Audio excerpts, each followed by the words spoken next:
Assalamualaikum warahmatullahi wabarakatuh. Alhamdulillah wassalatu wassalamu ala Rasulillah wa ala alihi wa sahbihi wa man walah, amma ba'd.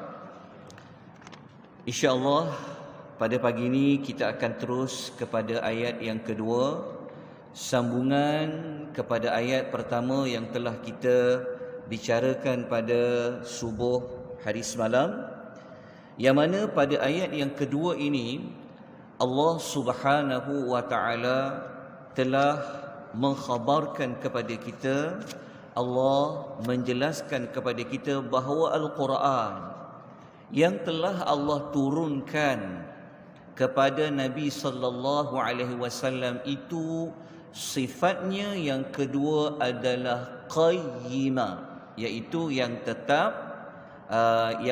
benar ataupun yang tetap lurus. Kemudian pada ayat yang kedua ini Allah Subhanahu wa taala nak jelaskan kepada kita, Allah nak bagi tahu kepada kita dua fungsi ataupun dua tujuan Al-Quran itu Allah Ta'ala turunkan. Tujuan yang pertama Al-Quran itu Allah Ta'ala turunkan adalah pada ayat liyunzira ba'san syadidan min ladunhu. Okey, liyunzir maksudnya adalah untuk memberikan, unzir ni adalah untuk sentiasa memberikan peringatan, memberikan amaran, menakut-nakutkan dengan azab yang sangat dahsyat di sisi Allah. Jadi itu fungsi Al-Quran yang pertama. Sebab tu ayat-ayat di dalam Al-Quran kadang-kadang ayat-ayatnya berbentuk menakut-nakutkan manusia. Maka di antara yang manusia takut adalah ba'san, iaitu azab syadidan, azab yang sangat dahsyat. Jadi fungsi Al-Quran yang pertama adalah untuk memberikan amaran, memberikan ancaman. Jika buat sesuatu yang salah, buat sesuatu yang tidak selari dengan Allah, selari dengan Al-Quran, maka ia diancam dengan azab yang sangat dahsyat. Yang kedua, fungsi Al-Quran yang kedua, kalau kita tengok di dalam nota tu, siapa yang ada nota secara bercetak boleh lihat pada muka surat yang ke-18. Ya, pada muka surat yang ke-18 kita akan mendapati fungsi yang kedua Al-Quran adalah wa yubashshir. Okey, wa yubashshir ia adalah kata kerja present tense, iaitu kata kerja sekarang. Okay. Dalam Al-Quran, kalau Allah menggunakan kata kerja yang sekarang berlaku, ia membawa kepada makna berterusan sampai bila-bila. Jadi Allah mengatakan fungsi Al-Quran yang kedua adalah wa yubashshira, dan adalah untuk memberikan berita gembira. Wa yubashshir, memberikan berita gembira. Kepada siapa yang akan dapat berita gembira ni? Al-mu'minin, orang-orang yang beriman. Bukan sekadar dia beriman, tetapi alladzina ya'maluna as-salihat. Dalam masa yang sama, kalau kita baca pada ayat itu, Allah mengatakan mereka itu juga adalah yang melakukan amal-amal yang salih. Kita tengok pada ayat ni. Sekejap saya buka satu lagi nota. Okey, bagi siapa yang tidak ada nota secara bercetak, tuan-tuan boleh tengok nota bentuk PowerPoint yang saya bentangkan, ya. Okey. Jadi kita pergi kembali kepada ayat yang kita tengok ayat yang kedua. Okey, sekejap. Okey, tadi ada lari sikit ayat dia. Okey. Kalau di belakang nampak tak? Kalau saya gunakan, Kejap Oh, sana ada. Kalau belakang nampak nota depan. Kejap Okey. Kita tengok muka surat yang ke-18. Okey, kita kembali kepada fungsi Al-Quran yang kedua. Okey. Fungsi Al-Quran yang kedua adalah untuk memberikan berita gembira kepada orang yang beriman. Tapi bukan beriman saja. Dia mesti sentiasa melakukan amal-amal yang soleh. Apa berita gembira itu? Diterangkan oleh Allah, anna lahum ajran hasana. Okey, dia akan mendapat balasan yang baik. Okey. Dalam ayat ni, cuba kita perhatikan ringkasan dia dalam nota yang ada diberi pada tuan-tuan dan puan-puan, telah dibuat ringkasan daripada ayat 2 itu, dua fungsi Al-Quran. Okey, kita kembali kepada dua fungsi Al-Quran. Jadi, kalau kita baca Quran, setiap hari kita baca Quran, apa kita nak dari Quran? Ataupun apa yang kita dapat sesuatu dari Al-Quran? Kalau kita baca, kadang-kadang baca ayat Quran, kita rasa takut. Kita takut kalau kita buat dosa. Kita takut kalau kita tak ikut apa yang Allah kata. Maknanya tercapailah salah satu fungsi Al-Quran, iaitu adalah untuk memberikan peringatan kepada kita. Allah kata jangan buat, Allah kata nanti dapat neraka begini. Kalau kita baca, kita rasa terancam ni. Maka sampailah kepada objektif turunnya Al-Quranul Karim. Kalau zaman dulu, zaman Nabi dulu, ketika mana turunnya ayat Quran ni, ada manusia-manusia yang berada dalam keadaan mensyirikkan Allah. Maka mereka ini sangat rasa terancam. Tetapi Al-Quran bukan hanya menakut-nakutkan, tetapi Al-Quran juga dia sentiasa memberikan harapan kepada kita dengan dia memberikan berita yang baik kepada kita. Jadi kalau kita baca Quran, kita rasa mula-mula takut, tapi kadang-kadang kita rasa bestnya, kita rasa macam dapat nikmat, kita rasa nak masuk syurga. Kita rasa nak kejar rahmat Allah ni, nak dapat pahala dari Allah ni, maknanya tercapailah objektif kita baca Quran tu. Terfaham tak maksudnya? Maksudnya Al-Quran ini cara Allah didik kita. Kadang-kadang Allah menakut-nakutkan, dan kadang-kadang Allah Ta'ala memberikan kita 1000 harapan. Kita ada cita-cita yang sangat tinggi untuk masuk syurga. Itulah di antara fungsi Al-Quranul Karim. Dekat sini kita belajar pendekatan yang Allah gunakan bukan hanya pada kita. Kalau dalam hidup ni, kita tak boleh hanya kata neraka. Kan kita biasa tengok kan, guna pendekatan. Kita hanya cerita tentang azab Allah. Tetapi pendekatan dalam menyampaikan dakwah, kita juga perlu menyebutkan tentang apa? Rahmat Allah, pahala dari Allah dan sebagainya. Kemudian cuba kita perhatikan pada penghujung ayat yang kedua. Pada ayat yang kedua, Allah Ta'ala memberitahu kepada kita ada dua ciri manusia yang dia akan rasa gembira nanti di hari akhirat. Siapa dia? Al-mu'minin. Dia adalah orang yang beriman. Al-mu'minin tu maksudnya orang yang beriman. Tapi dia beriman saja ke? Dalam hidup ni tak cukup kalau kita hanya kata saya beriman pada Allah, saya beriman kepada 6 rukun iman. Tak cukup. Sebab itu Allah tambah di belakangnya alladzina ya'malunas salihat, iaitu orang yang sentiasa melakukan amal-amal yang salih. Boleh faham tak maksudnya?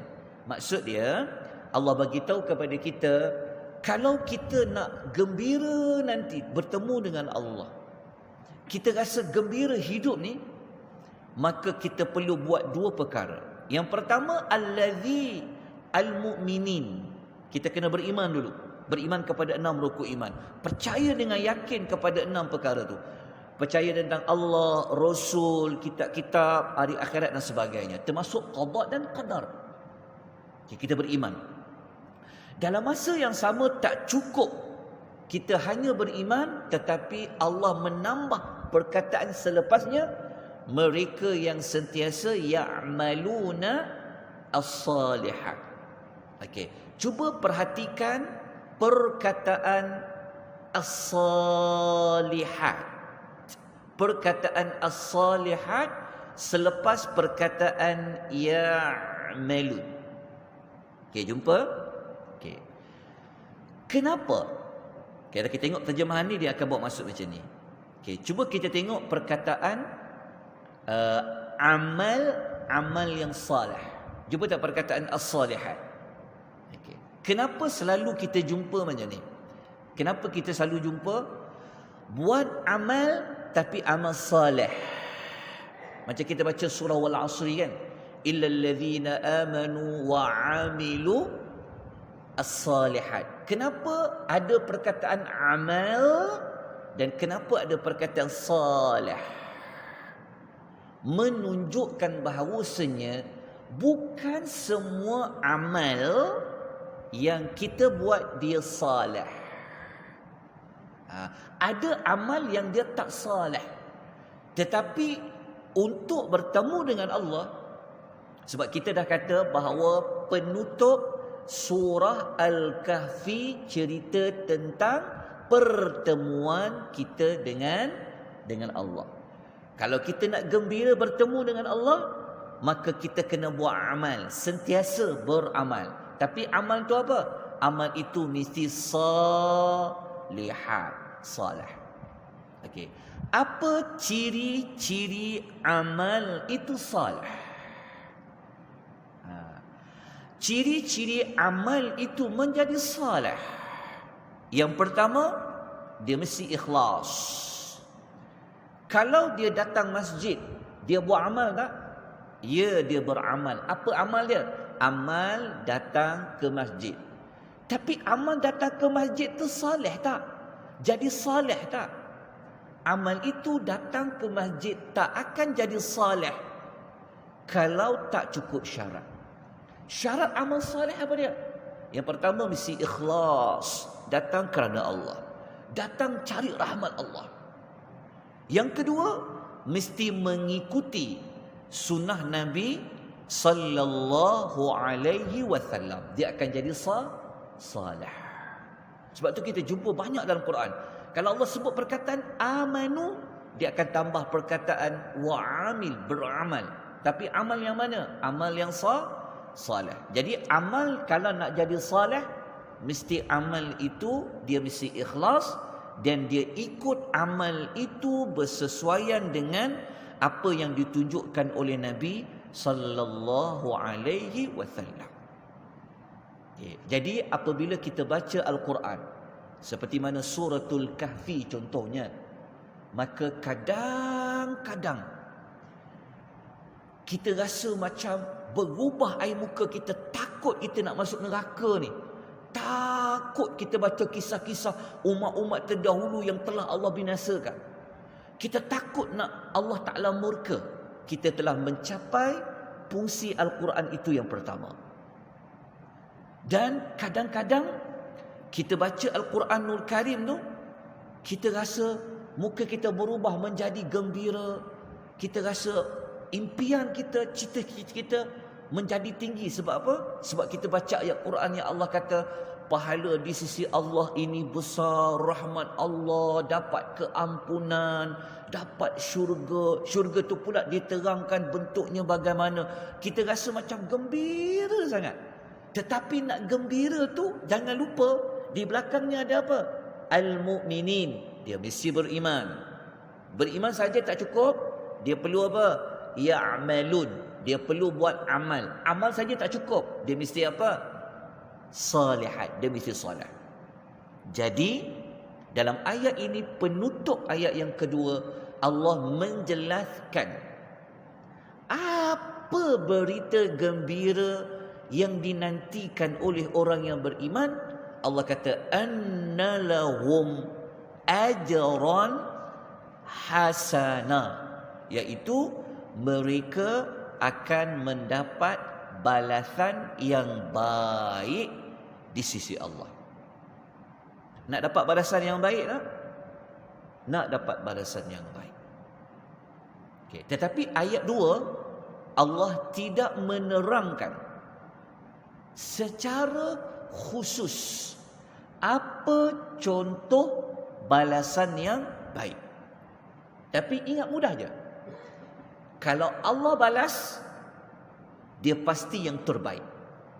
Macam tu. Jadi kita beriman ni, apabila kita baca Quran, itulah yang kita cari. Setiap kali baca Quran, diri kita ni berubah. Berubah tu maksudnya kita makin dekat dengan Allah. Dekat dengan Allah ni melalui kaedah kita takut nak buat maksiat. Kadang-kadang sampai kepada kita rajin nak buat amal. Rajin ke masjid, rajin baca Quran, banyak sedekah. Sebab apa? Sebab apabila kita baca Quran, kita jumpa kelebihan salat, kelebihan sedekah, kelebihan macam-macam. Maka apabila diri kita sentiasa berubah daripada baik kepada lebih baik, takut ni nak buat salah, nak berbohong, nak makan harta haram, kita takut sangat. Sebab apa? Sebab kita terkesan dengan isi kandungan Al-Quran. Dan kita tengok semakin hari semakin rajin buat ibadat. Semakin hari semakin dekat dengan Allah. Maknanya tercapailah tujuan diturunkan Al-Quranul Karim. Jadi kalau tuan-tuan hidupnya macam tu, maka kita ini memang betul-betul hidup dalam keadaan yang lurus. Sebab kita manusia ada emosi. Kita perlu dua elemen ni. Dia tak boleh takut saja, tapi dia perlu ada harap.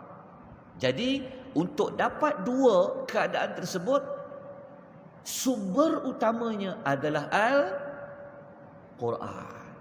Jadi siapa-siapa yang tercapai dua maksud tersebut, dia sedar, dia tahu diri dia macam mana, maka moga-moga tercapailah objektif turunnya Al-Quranul Karim. Dan last sekali Allah bagi tahu, dekat sisi Allah itu adanya balasan yang baik.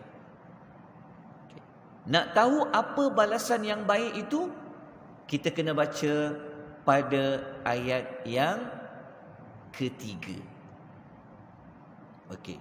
Kalau tengok pada nota, ayat yang ketiga dia berada pada muka surat nombor 21. Okey. Siapa yang tengok menggunakan handphone, okey, tuan-tuan tak jumpalah muka surat. Sebab tuan-tuan baca guna PDF kan, PowerPoint. Kalau tuan-tuan baca guna handphone, tengok soft copy tu, tuan-tuan akan tengok slide PowerPoint tu nombor yang ke-42. Tuan-tuan jangan keliru ya. Kalau tuan-tuan tengok guna nota bercetak, dia ada muka surat dekat bawah dia. Tapi kalau tuan-tuan tengok guna handphone, soft copy, tuan-tuan akan jumpa nombor. Slide nombor berapa? Jadi kalau tuan-tuan jumpa tak slide nombor 42? Sebab dalam nota soft copy, slide PowerPoint ini semua sekali berjumlah 751. Betul tak? Jadi kalau nak tengok ayat 3 ni, dia berada pada slide nombor 42 daripada 751. Tapi kalau siapa tengok nota berbentuk hal yang bercetak, dia berada pada muka surat yang ke-21, tapi slide nombor 42. Okey, jelas tak penerangan? Sebab ada yang agak macam terkeliru, dia tengok dekat PDF dia, kenapa nombor 42? Ustaz kata muka surat 21. Dia berbeza ya. Kena faham macam tu. Okey, kita baca ayat 3 sebagai penutupan pengisian kita pada pagi ni. Ayat 3 ni fungsinya apa? Ayat 3 ni fungsinya adalah memperincikan apa balasan yang baik yang dinanti-nantikan oleh orang yang beriman dan buat amal soleh pada ayat yang ke-2. Okey. Ayat dia berbunyi, a'udzubillahi minasyaitonirrajim, makithina fihi abada. Makithin fihi abada, kalau kita baca terjemahan dia, mereka tetap tinggal dalam balasan baik itu selama-lamanya. Okey. Dalam bahasa Al-Quran, kita haluskan sikit dia punya bahasa dia. Makithin ni sebenarnya dia adalah perbuatan kita menanti-nanti sesuatu itu dengan penuh harapan. Itu dipanggil makithin. Tapi terjemahan